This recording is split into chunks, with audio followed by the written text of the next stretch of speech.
ఈ వీడియోలో ఎవరైతే నాకు ఏపీ పీజీ సెట్ వారు, ఏపీ ఐసెట్ వారు, ఏపీ ఈడీ సెట్ వారు నాకైతే కామెంట్స్ అయితే చేయడం జరిగింది. వాళ్ళకి నా డౌట్స్ అనేది. కాబట్టి కామెంట్ చేసిన ప్రతి ఒక్కరికి కూడా నేను మీకు ఇదే వీడియోలో మీకైతే ఆన్సర్స్ అయితే ఇస్తున్నాను. కాబట్టి కామెంట్ చేసిన ప్రతి ఒక్కరు కూడా వీడియోని స్కిప్ చేయకుండా చూడండి.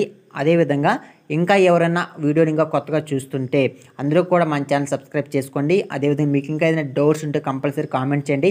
ఖచ్చితంగా నేను మీకు ప్రతి ఒక్కరికి కూడా 100% నేను మీకైతే రిప్లై అయితే ఇస్తాను. ఒక 1 or 2 days లేట్ అయినా సరే కంపల్సరీ మీకైతే 100% నేను మీకైతే ఆన్సర్స్ అయితే ఇస్తాను. మా రిప్లైగా కంపల్సరీ నేను మీకైతే కామెంట్ సెక్షన్ అడిగిన ప్రతి క్వశ్చన్కి నేను మీకైతే ఆన్సర్స్ అయితే ఇస్తాను. సో ఇక్కడ మీరు గమనిస్తే మనకి సార్ ఏపీ ఈడీ సెట్లో 56 మార్క్స్ అండ్ 568 ర్యాంక్ ఏయూలో సీటు వస్తుందా, బయాలజికల్ మెథడాలజీ సార్ బీసీడీ అనేసి అడగడం జరిగిందమ్మా. సో ఒకటమ్మ ఇక్కడ మీకు సీట్ అలాట్మెంట్ అనేది మీకు ఒక ఫ్యాక్టర్ మీద బేస్ చేసుకునేరు. సో మీరు అనుకునేది ఏమిటంటే నాకు ర్యాంక్ వచ్చేసింది, సో నాకు సీట్ వచ్చేసిందని మీరు అనుకుంటారు. కానీ ఇక్కడ మీ యొక్క ర్యాంక్ను ఒక్కదాన్ని బేస్ చేసుకుని మీకైతే సీట్ అలాట్మెంట్ చేయరు. మీ యొక్క రీజన్ ఏమిటి అంటే మీ యొక్క లొకాలిటీ ఏమిటి, మీ రిజర్వేషన్ క్యాండిడేట్స్ అంటే నాన్ రిజర్వేషన్ క్యాండిడేట్సా, మీ దగ్గర ఇంకా ఏదైనా ఎక్స్ట్రా సర్టిఫికేట్స్ ఉన్నాయా అంటే ఎన్సీసీ కానీ స్పోర్ట్స్ సర్టిఫికేట్ ఇలాంటివి ఏమైనా ఉంటాయా. సో వీటన్నింటిని బేస్ చేసుకుని మీకైతే సీట్ అలాట్మెంట్ అయితే చేయడం జరుగుతుందమ్మా. అంతేకాని ర్యాంక్ను ఒక్కదాన్ని బేస్ చేసుకుని మీకు సీట్ అలాట్మెంట్ ఇవ్వరు. ఓకేనా. సో ఇప్పుడు మెయిన్ టాపిక్లోకి వస్తే చూడండి, మీకు 56 మార్క్స్ వచ్చాయి అండ్ 568 ర్యాంక్స్ కూడా వచ్చి రావడం జరిగిందని అన్నారు కదా.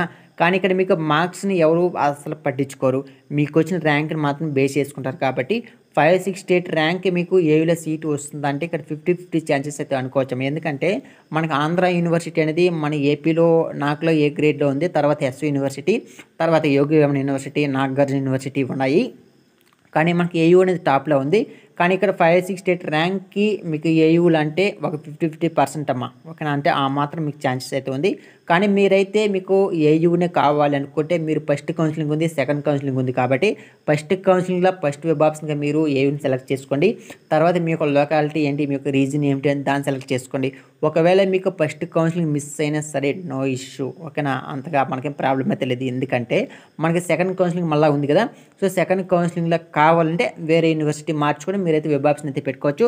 కానీ ఒకటైతే 100% చెప్పగలను, మీకు 568 ర్యాంక్ వచ్చిందంటే కంపల్సరీ మీకు బీఈడీలో మీకు సీట్ అయితే వస్తుంది. అది ఏ యూనివర్సిటీలో వస్తుంది అనేసి కరెక్ట్గా చెప్పం, కానీ కంపల్సరీ మీకు అయితే సీట్ అయితే వస్తుంది బీఈడీలో. ఓకేనా. సో తర్వాత చూద్దాం. How to apply for BEd social science in Andhra university campus sir, could you please share a video about how to give web options in EdCET. ఓకేనా. సో ఒకటమ్మా, ఇక్కడ మీకు ఈడీ సెట్ కౌన్సిలింగ్ జరిగేటప్పుడు మీకు registration చేసుకున్న తర్వాత web option పెట్టుకోవడానికి ఒక 2 days టైం ఇస్తారు. వెబ్ ఆప్షన్ పెట్టిన తర్వాత మీకు మళ్ళీ 1 day టైం ఇస్తారు. అది ఎడిటింగ్ ఆప్షన్ కోసం. ఓకేనా. బై మిస్టేక్ మీరు ఏదైనా రాంగ్ వెబ్ ఆప్షన్ పెట్టుకుంటే దాన్ని ఎడిటింగ్ చేసుకోవడానికి మీకు 1 day టైం ఇస్తారు, నో ఇష్యూ. కానీ వెబ్ ఆప్షన్ పెట్టిన తర్వాత మీరు ఆ విధంగా ఎడిటింగ్ చేసుకోండి. అక్కడ 2 ఆప్షన్లు ఉంటాయి, సేవ్ చేయాలి, ఫ్రీజ్ చేయాలి అనేసి. వాటి గురించి నేను మళ్ళీ మీకు సపరేట్ వీడియో చేస్తాను. కానీ ఇక్కడ మీకు కావాల్సిన కోర్స్ ఎలా ఎంచుకోవాలి అంటే అక్కడ డిస్ప్లే అవుతామా. ఓకేనా.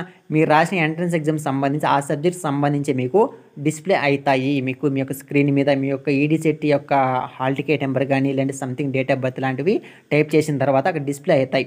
ఓకేనా. మన ఏపీలో మీకు కావాల్సిన సబ్జెక్ట్ అనేది ఏ యూనివర్సిటీలో ఉంది, ఏ కోర్స్ ఉంది అనేది క్లియర్గా డిస్ప్లే అవుతాయి. దాన్ని బట్టి మీరైతే సెలెక్ట్ అయితే చేసుకోవచ్చు. అసలు మీకు కావాల్సిన కోర్స్ అనేది ఏ యూనివర్సిటీలో ఉంది అనేసి మీరు ఇప్పుడే సెలెక్ట్ చేసుకోవాల్సిన వెతకాల్సిన పని లేదు. ఓకేనా. సో మీ కౌన్సిలింగ్ స్టార్ట్ అయిన తర్వాత మీకు డిస్ప్లే మీద క్లియర్గా కనబడతాయి. మీకు ఏపీ పీజీ సెట్ అయినా ఐసెట్ అయినా, సో అదేవిధంగా ఈడీ సెట్ అయినా సరే, పీజీ సెట్ అయినా సరే, అందరికీ కూడా సరే మీకు ఏ యూనివర్సిటీలో ఏ కోర్స్ ఉంది తెలుసుకోవాలనుకుంటే మీరు ఏ సబ్జెక్ట్ అయితే కామన్ ఎంట్రన్స్ ఎగ్జామ్ రాస్తారో ఆ సబ్జెక్ట్ సంబంధించి ఆ కోర్స్ అనేది ఏ యూనివర్సిటీలో ఉందనేసి మీకు డిస్ప్లే మీద క్లియర్గా కనబడతాయి. దాన్ని బట్టి మీరు వెబ్ ఆప్షన్ అయితే పెట్టుకోవచ్చు. కానీ ఇక్కడ మీకు టెస్ట్ కోడ్స్ అనేసి కొన్ని ఉంటాయి, వాటి గురించి నేను మీకు అయితే చెప్తాను. ఓకేనా. కాబట్టి మీకు కావాల్సిన అంటే ఇక్కడ మీరు సోషల్ సైన్స్ కావాలంటున్నారు కాబట్టి మీరు వెబ్ ఆప్షన్ పెట్టేటప్పుడు మీకు డిస్ప్లే అవుతాయేమో. ఓకేనా. ఏయూలో మీకు సోషల్ సైన్స్ అనే కోర్స్ ఉందా లేదా అనేసి అక్కడ డిస్ప్లే అవుతుంది. ఒకవేళ ఉంటే దాని మీద క్లిక్ చేసుకోవచ్చు. ఓకే, దాన్ని టిక్ చేసుకొని మీరైతే సెలెక్ట్ చేసుకోవచ్చు. Okay, no issue. ఒక ఏయూనే కాదు వేరే యూనివర్సిటీస్లో కూడా ఆ సోషల్ సైన్స్ సబ్జెక్ట్ కానీ ఉంటే అక్కడ కూడా చూపిస్తుంది, దాన్ని కూడా మీరైతే టిక్ అయితే చేసుకోవచ్చు. నేను మళ్ళీ మీకు వీడియో చేస్తాను. ఓకేనా. తర్వాత చూడండి, ఈడీ సెట్కి క్యాస్ట్ సర్టిఫికేట్ ఏ ఇయర్ ఉండాలి సార్, ప్లీజ్ చెప్పండి సార్ అనేసి అడగడం జరిగింది. సో అమ్మ, నేను చెప్పేటువంటి విషయం ఏమిటంటే మీకు క్యాస్ట్ ఇన్కమ్ సర్టిఫికేట్ అనేది ఎవరికి అవసరము అంటే ఎవరైతే రిజర్వేషన్ క్యాండిడేట్స్ ఉన్నారో ఎస్సీ ఎస్టీ వాళ్ళు ఓబీసీ వాళ్ళు ఉంటారు కదా, సో వాళ్ళకి ఎవరికైతే స్కాలర్షిప్ వస్తుందో సో వాళ్ళకి అమ్మ కంపల్సరీ విద్యా దీవెన సంథింగ్ వస్తుంది కదా, సో అలాంటి వరకు కంపల్సరీ మీకు క్యాస్ట్ ఇన్కమ్ సర్టిఫికేట్ కావాల్సి ఉంటుంది. కానీ ఇక్కడ కొంతమంది కామెంట్ చేస్తారు, సో ఓసీ వాళ్ళకి క్యాస్ట్ ఇన్కమ్ సర్టిఫికేట్ ఎలా సార్ అనేసి. సో ఒకటమ్మా, సో వాళ్ళకి నాకైతే క్లారిటీగా ఐడియా తెలియదు వాళ్ళకి కావాలో వద్దనేసి. దాని గురించి కనుక్కొని కంపల్సరీ మీకు అయితే వీడియో చేస్తాను మళ్ళీ నెక్స్ట్ వీడియోలో. ఇక్కడ కంపల్సరీ మీకు ఎవరైతే స్కాలర్షిప్ ఎవరికైతే వస్తుందో వాళ్ళకి రిజర్వేషన్ క్యాండిడేట్స్ ఎవరైతే ఉన్నారో సో వాళ్ళు compulsory caste income certificates upload చేయాలి, నెంబర్ కాదు. క్యాస్ట్ ఇన్కమ్ సర్టిఫికేట్సే అప్లోడ్ చేయాలి. ఓకేనా, మళ్ళీ చెప్తున్నాను. కాబట్టి సర్టిఫికేట్స్కి ఇప్పుడే మీరైతే అప్లై అయితే చేసుకోండి క్యాస్ట్ ఇన్కమ్ సర్టిఫికేట్స్కి. ఓకేనా, మరి ఏ ఇయర్ కాలి? ఇక్కడ ఇంకొక డౌట్, 2022 ఉంది, 23 ఉంది, 24 ఉంది, మరి ఏ ఇయర్ కావాలంటే సో నేను చెప్పేటువంటి మంచి సజెషన్ ఏమిటంటే మీకు ఈ ఇయర్ది ఉంటే బెస్ట్ అమ్మా. 2024 ఉంటే బెస్ట్. ఒకవేళ 23 ఉంటే కూడా నో ఇష్యూ. ఓకేనా, 22 అలా ఉంటే కూడా ఏం పెద్ద సమస్య రాదు. కానీ ఎందుకన్నా మంచిది కదా, ఎందుకు మనం అనవసరంగా రిస్క్లో పడడం. కాబట్టి అప్లై చేసుకొని ఒక 1 వీక్లో వచ్చేస్తుంది మీకు. మన సచివాలయంకి వెళ్ళారంటే అప్లై చేసేస్తారు. కాబట్టి 1 వీక్లో వచ్చేస్తుంది. ఒకవేళ 23 ఉంటే కూడా అదేం పెద్ద విషయమేం కాదు. కాబట్టి 23 ఉన్నా కానీ లేదా 24 ఉన్నా కానీ మీరైతే సేఫ్ సైడ్ ఉన్నట్టే నా యొక్క ఉద్దేశం. ఓకేనా, సో అది అమ్మా, అదైతే చూసుకోండి. సో చాలామంది అంటుంది ఏమిటంటే బీఈడి ఫస్ట్ ఇయర్ వాళ్ళకి first semester second semester complete అయ్యాక కౌన్సిలింగ్ నిర్వహిస్తారని కొంతమంది చెబుతున్న మాటలు వాస్తవమేనా? దయచేసి తెలియజేయగలరు లేదా వీడియో చేయగలరు? చెప్పాను కదా కంపల్సరీ మీకైతే వీడియో అయితే చేస్తాను. సో మీకున్న డౌట్స్ నేనైతే నాకు తెలిసినంత వరకు మీకైతే ఒక ఆన్సర్ అయితే ఇస్తాను. సో ఇది ఒక రీజన్ అయితే అనుకోవచ్చమ్మా. ఓకేనా, సో ఇంకొకటి ఏమిటంటే మీకు ఆల్రెడీ వీడియో చేస్తాను, ఎందుకు కౌన్సిలింగ్ లేట్ అవుతుంది, ఎప్పుడు కౌన్సిలింగ్ జరుగుతుంది అనేసి ఒక వీడియో చేశాను. దాంట్లో మీకు క్లారిటీ వచ్చి ఉంటుంది. ఎందుకంటే మీకు యూనివర్సిటీ వారు ఇంకా సెమిస్టర్ అంటే సప్లై ఎగ్జామ్స్ ఉంటాయి, వాళ్ళకి ఇంకా సర్టిఫికేట్ ఇచ్చిండ్రు. కాబట్టి దానివల్ల మీకు కౌన్సిలింగ్ లేట్ అయ్యే అవకాశం అయితే ఉంది 100%. కానీ దాంతోపాటు ఈ విధంగా కొన్ని ఉంటాయమ్మా. సో ఎందుకంటే మీరు ఆ ప్లేస్లోకి వెళ్ళాలంటే, కొత్తగా మీరు అడ్మిషన్ తీసుకుని వెళ్ళాలంటే ఆ బ్యాచ్ అంటే మీకు సీనియర్స్ ఎవరైతే ఉన్నారో సో వాళ్ళు మీ ఆ ప్లేస్ని కంప్లీట్ చేసుకొని నెక్స్ట్ ఇయర్కి వెళ్ళాలి కదా. కాబట్టి ఎవరైతే 2022లో బీఈడి ఎవరైతే జాయిన్ అయ్యారో సో వాళ్ళు ఇంకా కంప్లీట్ అవ్వలేదమ్మా బీఈడి వాళ్ళకి. సో వాళ్ళు వెళితేనే 23లో ఉండేవాళ్ళు ఫైనల్ ఇయర్కి వస్తారు. సో వాళ్ళు ఫైనల్ ఇయర్కి వచ్చినప్పుడు మీరు ఫస్ట్ ఇయర్కి వెళ్తారు. ఓకేనా, కాబట్టి 22లో ఎవరైతే బీఈడిలో జాయిన్ అయ్యారో సో వాళ్ళకి ఇంకా సెమిస్టర్ జరుగుతుందమ్మా. సో వాళ్ళు బయట వస్తేనే 23లో ఎవరైతే జాయిన్ అయ్యారో సో వాళ్ళు ఫైనల్ ఇయర్కి వెళ్తారు. సో మీరు ఫస్ట్ ఇయర్కి వెళ్తారు. ఇది ఒక రీజన్ అయితే అనుకోవచ్చు. కానీ కంపల్సరీ మీకు ఒక 1 మంత్ అలాగైతే స్టార్ట్ అయితే అయిపోతుంది. ఇంకొక విషయం ఏమిటంటే మీకు బీఈడి వాళ్ళకి లాస్ట్ ఇయర్ అనేది చాలా లేట్గా కౌన్సిలింగ్ స్టార్ట్ అయిందమ్మా. ఓకేనా, సో ఎందుకంటే అంటే ఐసెట్ వరకు అయిపోయింది, పీజీ సెట్ వరకు కూడా అయిపోయింది. లాస్ట్ 2023లో పీజీ సెట్ వరకు కౌన్సిలింగ్ అయిపోయింది, ఐసెట్ వరకు కూడా కౌన్సిలింగ్ అయిపోయింది. సో కామన్ ఎంట్రన్స్ ఎగ్జామ్స్ అన్నిటికి సంబంధించి కౌన్సిలింగ్ అయితే అయిపోయింది. కానీ బీఈడి వాళ్ళకి మాత్రం లేట్ చేశారమ్మా. సో మేబీ ఇయర్ కూడా ఉండొచ్చు లేదంటే ఉండకపోవచ్చు. మేబీ ఆ లాస్ట్ ఇయర్ అనేది ఎందుకు ఉంటుందంటే ఎలక్షన్స్ ఉంది కాబట్టి ఆ ప్రాబ్లంలా లేట్ అయింది అనుకోవచ్చు. కానీ ఇయర్ ఎలాంటి ఇష్యూస్ లేవు కాబట్టి మీకు చాలా త్వరగా కౌన్సిలింగ్ అయితే స్టార్ట్ అయితే అయిపోతుంది. కానీ ఇది ఒక రీజన్ అయితే అనుకోవచ్చు, లేట్ అయ్యే ఛాన్స్ అయితే ఉంది అని. ఓకేనా, సో మీరు అడిగిన డౌట్కి ఇది మా ఆన్సరు. సో క్లారిటీ వచ్చింటే కామెంట్ చేయండి ఓకే అనేసి. ఓకేనా, సో తర్వాత చూద్దాం, కౌన్సిలింగ్ అందరికీ ఒకేసారి ఉంటుందా లేదా ఐసెట్ అయ్యాక పీజీ సెట్ నెక్స్ట్ ఈడీ సెట్లా ఉంటుందా సార్ అనేసి అడగడం జరిగిందమ్మా. సో ఒకటమ్మా, అందరికీ ఒకేసారి ఉండదమ్మా. ఓకేనా, సో ఇప్పుడు మీకు డౌట్ రావచ్చు, ఈడీ సెట్ అదేవిధంగా పీజీ సెట్ ఐసెట్. సో ఇక్కడ కౌన్సిలింగ్ జరిగేటువంటి ప్రొసీజర్ ఒకటే, అందరూ రిజిస్ట్రేషన్ చేసుకోవాలి.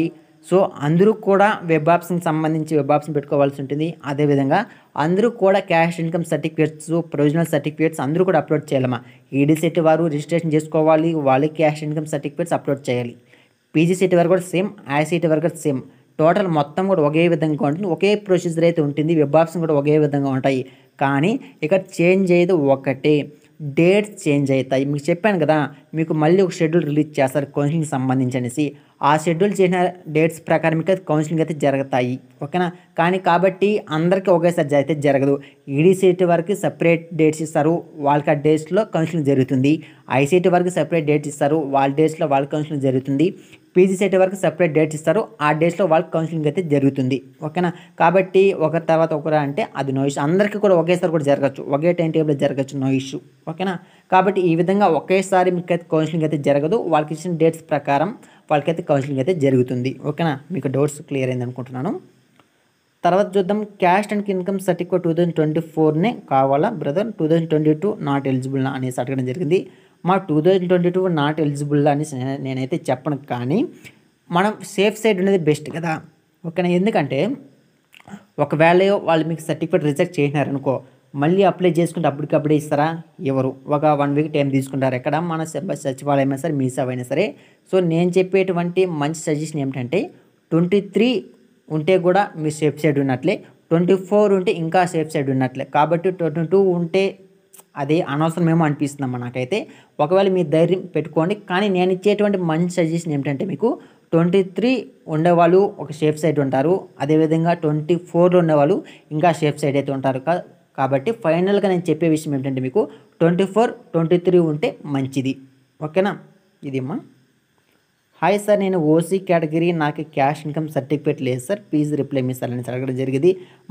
ఆల్రెడీ మీకు చెప్పాను, నాకు ఓసీ వాళ్ళకి సంబంధించి ఇక్కడ క్యాష్ ఇన్కమ్ సర్టిఫికేట్ భాగంగా ఓసీ వాళ్ళకి ఒక చిన్న క్లారిటీ కూడా లేదమ్మా. సో ఎందుకంటే నాకు ఐడియా లేదు దాని మీద. ఎందుకంటే ఓసీ వారికి కొందరికి క్యాష్ ఇన్కమ్ సర్టిఫికేట్ అనేది ఇస్తారు, ఎవరు? ఎందుకంటే నేను లాస్ట్ ఇయర్ బ్యాచ్ వాళ్ళకి చేసినప్పుడు కొంతమంది ఏమన్నారంటే మీ సీనియర్స్ బ్యాచ్ అమ్మా, ఓకేనా సార్, ఓసీ వాళ్ళకి కూడా మాకు కూడా మీ సేవలో క్యాష్ ఇన్కమ్ సర్టిఫికేట్ అప్లై చేసి ఇచ్చారన్నారు. కాబట్టి నాకు ఒక చిన్న క్లారిటీ లేదు, ఎందుకంటే కన్ఫ్యూజన్ ఉంది. కాబట్టి నేను కనుక్కొని కంపల్సరీ మీకైతే వీడియో అయితే చేస్తాను. అంటే నెక్స్ట్ వీడియోలో కంపల్సరీ మనకి రాజేష్, ఓకేనా. సో రాజేష్ కంపల్సరీ నేను మీకు నెక్స్ట్ వీడియోలో ఆన్సర్ అయితే ఇస్తానమ్మా, 100% ఇస్తాను. ఓసీ వాళ్ళకి క్యాష్ ఇన్కమ్ సర్టిఫికేట్ లేదు, వాళ్ళకి ఏం చేయాలనేసి కంపల్సరీ వాళ్ళకి నేను మీకైతే నెక్స్ట్ వీడియోలో కంపల్సరీ నేను మీకైతే ఆన్సర్ అయితే ఇవ్వడం జరుగుతుంది. ఓకేనా, కానీ మీ దగ్గర ఈడబ్ల్యూ సర్టిఫికేట్ ఉంటుంది కదా, సో అది ఉంటే మీకు కొంత రిజర్వేషన్ ఓసీ వాళ్ళకి. సో అది చూసుకోండి ఆ సర్టిఫికేట్ మాత్రం. తర్వాత సార్ ఏపీఈడి సెట్లో, ఓకేమ్మా, సో ఆల్రెడీ చెప్పడం జరిగింది ఈ క్వశ్చన్కి ఆన్సరు. సో ఇది మా ఇవాళ వీడియో, ఎంతమంది మాత్రమే కామెంట్స్ చేయడం జరిగింది. ఓకేనా, ఇంకా మీకు డౌట్స్ ఉంటే కామెంట్ చేయండి, ఖచ్చితంగా మీకు అయితే రిప్లై అయితే ఇవ్వడం జరుగుతుంది. సో ఈ వీడియోలో ప్రతి ఒక్కరికి నేనైతే ఆన్సర్ అయితే చేస్తాను. మీకు ఇంకా క్లారిటీ రాకపోతే ఓకేనా, మళ్ళీ అడగండి, కంపల్సరీ మీకు అయితే రిప్లై అయితే ఇస్తాను ఇదే విధంగా. ఓకేనా, so thank for watching this video.